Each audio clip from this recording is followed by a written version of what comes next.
Hello, everybody. Thank you for joining us. We apologize. It has been a while since you have seen us, and we're sorry for that. We took a break on our end here for a couple of reasons.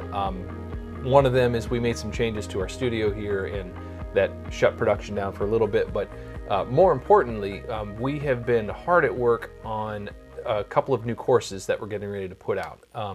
I know a number of you have taken our RevD course, our internal auditor training courses, and we've gotten great feedback on that. Thank you for that. One of the main requests that we keep getting is our courses coming out for 9110 and 9120. And we've been hard at work at that. And one of the driving factors is how quickly that drop dead date is coming up. You guys are all trying to get prepared for that. And so we're making a big push to get that out. And we want to be a one-stop shop for any of those AS needs. So we're very close to releasing that, but that was the main reason for the break. And so sorry for the interruption, but we're back in the studio better than ever. We got some great things that we're going to talk about. In our last episode, we were covering 8.1 operational planning and control. We're going to pause that though, and we want to talk about something that Russ has been through recently. You went to we wanted to give you an update on the aerospace auditors workshop that you attended. Right, and one of the reasons this will be, we thought this would be germane and interesting to you, is that most of the aerospace auditors in America come to this. It's put on by the AAQG RMC, who's managing the aerospace standards and the registration process, and their whole purpose is to calibrate the auditors. And so one of the things why we thought this would be so interesting, and if I were you, I'd like to know how these auditors plan on interpreting some of these things, and that's what the whole purpose was. Yeah, this is a chance for you to get a look behind the curtain, find out what are the auditors being told, and so... This year was held in Minneapolis, and last year was held in Dallas-Fort Worth, but what a difference there was between this year and last year. In what way was it different? Well, last year, we have been working with RevD, of course, for a long time because we were trying to get this ready and the courses ready that we have out there. But for most auditors, well, nearly all the auditors, they didn't have an idea what that standard was going to be like when we were at the Fort Worth conference. And hadn't been trained in it. So mostly it was just looking forward to, okay, what does this mean? Yeah. Tell us what's happening. Exactly. This year, though, however, all the auditors have been through training many times for some of them, trying to pass this thing.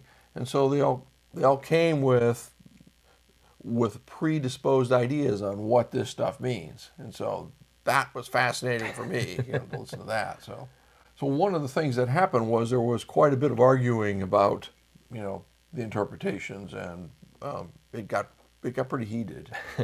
I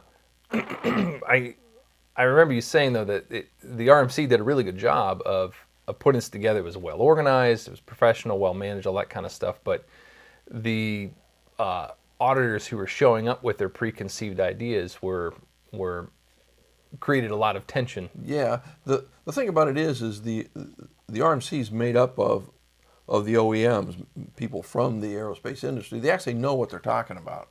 So they came with the idea of presenting, this is the way we expected to interpret it. And I can tell you there was a huge difference from what was sitting in that crowd to what they were talking about. And so they were trying to recalibrate this whole thing. And there were a lot of arguments and folks there that were not in agreement to a lot of this stuff. How did the folks from the RMC respond to the clash of opinions? I think they handled it well. I mean, they stayed professional. They tried to calibrate people. They tried to adjust to the conversation. I think they were surprised a little bit at some of the attitudes that was out there and the unusual interpretations. I was in one of the breakout sessions in which there were numerous heated debates going on at the same time. There were like 75 auditors in this one breakout session, and they're going at it. I thought they were going to start throwing chairs. Is the speaker just heading for the door? Or? No, actually, no. He hung in there, and he actually got control of the again, so he did a good job. Okay. So I guess the question I would have, and I would imagine all of you would watching, were they able to effectively calibrate the auditors so that we can expect consistent audit and interpretations across the board? Well, they tried. That doesn't sound very encouraging. Well, the speakers for the RMC, rightfully so, kept emphasizing it's not the job of an auditor to come in and tell an organization, this is what you should be doing, or even judging that organization against what they've seen other people doing. They kept saying the job of the auditor is to come in and listen and hear what's being said and compare that with the requirements of the standard. Do you think they were successful? I think up to a point. I mean, if I argued my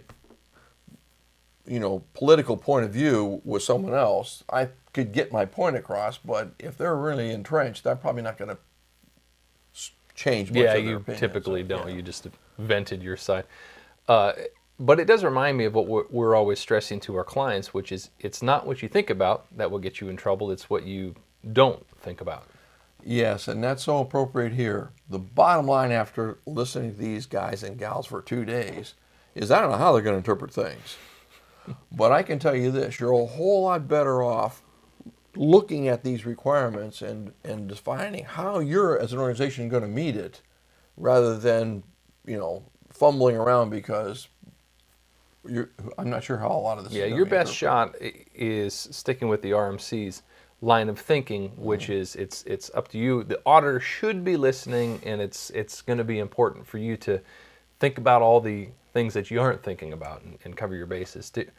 But do you feel like the auditors are geared up for this revision?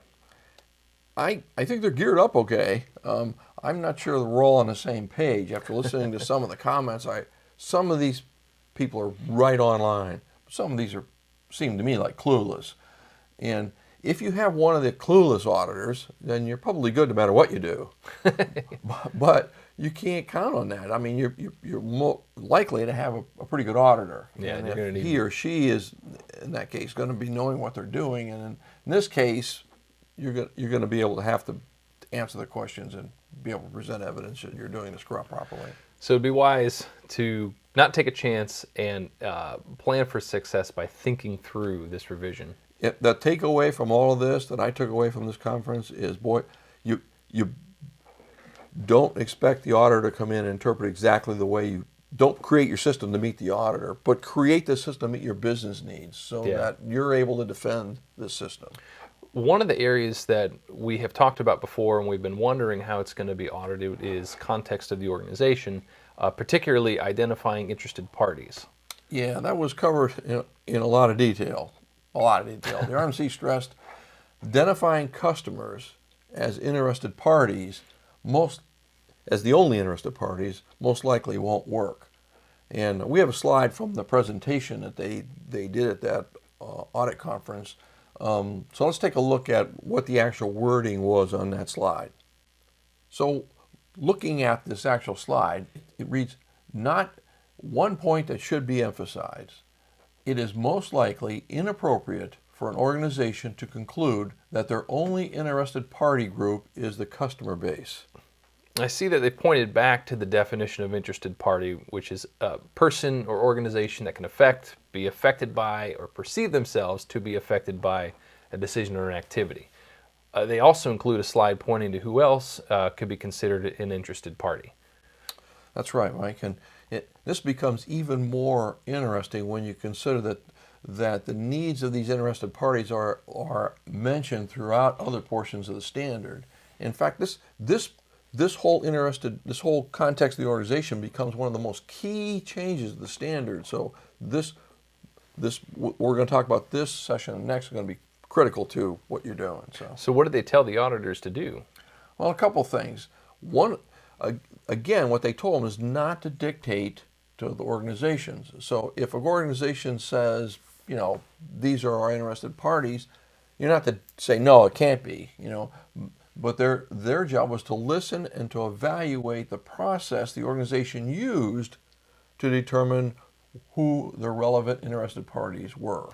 So it sounds like the key is to have a defined process for evaluating and selecting appropriate interested parties and their needs.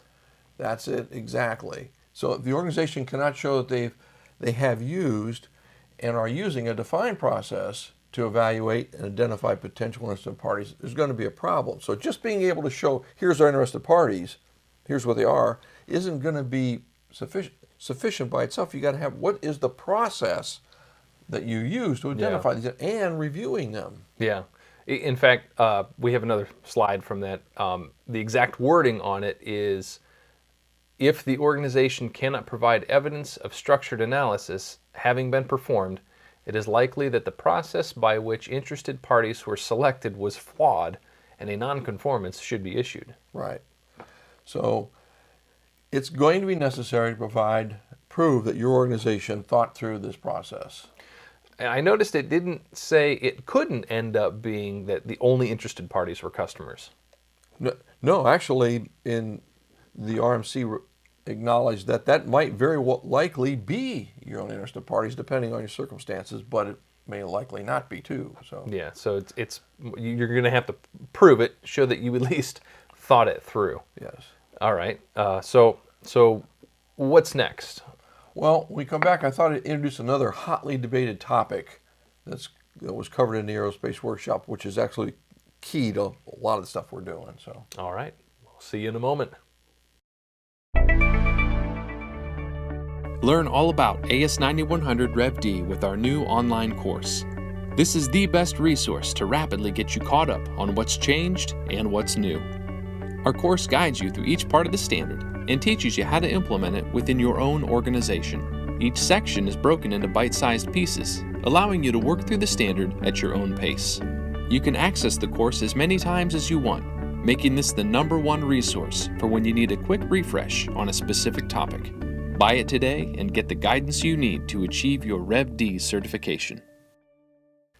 Okay, so what's that next hotly debated topic? Well, as you can imagine, one of the hot topics that was discussed was risk management.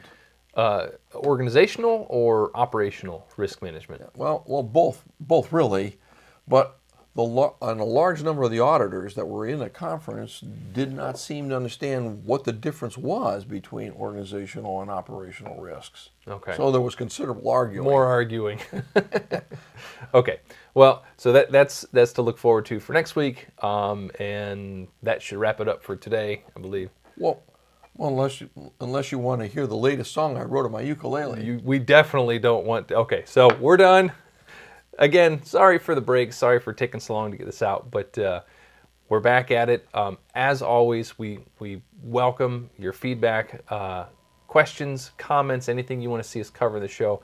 Please let us know. We love hearing from you. Thank you for all that have reached out to us. If you want to get a hold of us, you can email us. You can hit us up on our website. You can leave a comment down below. Whatever way works best for you. Thank you for tuning in, and until next week, thanks for watching.